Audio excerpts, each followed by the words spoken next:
In this lesson, we'll address why Shakespeare is so difficult to understand, the types of speech in Shakespeare's plays, as well as Shakespeare's dramatic structure. We will start by looking at why Shakespeare is so difficult to understand.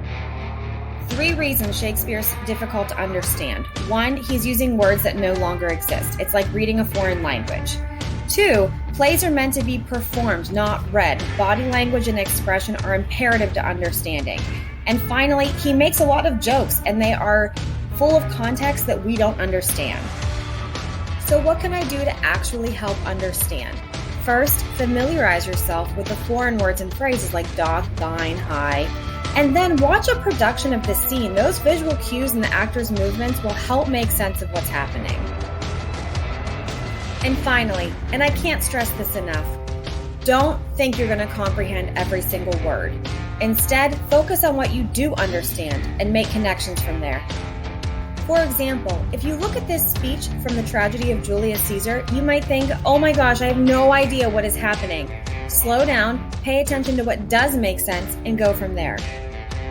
For instance, I can pick out that Brutus says Caesar was ambitious, that Antony is speaking at Caesar's funeral, that Brutus is honorable, and that Antony wants to know why people aren't mourning Caesar when they used to love him. But now let's look at all of the things that we didn't comprehend. Wow. So now what? Well, now you start asking questions.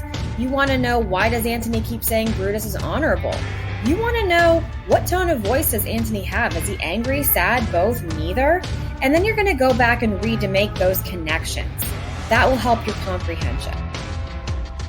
But here's the good news. You still got the gist of the speech without understanding every word.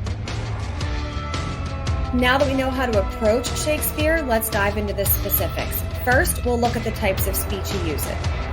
In Shakespeare, you'll notice 4 types of speech: dialogue, aside, monologue, and soliloquy.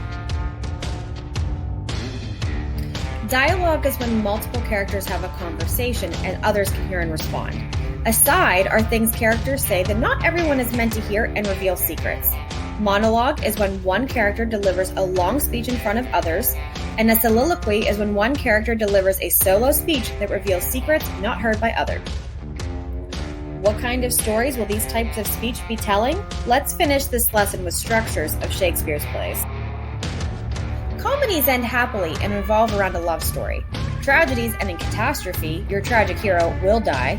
Histories focus on the gain and loss of power, as well as good, wise, and successful rulers. And finally, romances, which are similar to tragedies, but end with muted happiness and include elements of the supernatural. As for the structure, Act 1 is a synopsis of main characters and general conflict. Act 2 is your rising concern of complications of the conflict. Act 3 is your turning point where something shifts the plot. Act 4 is your falling action, the consequences from that turning point.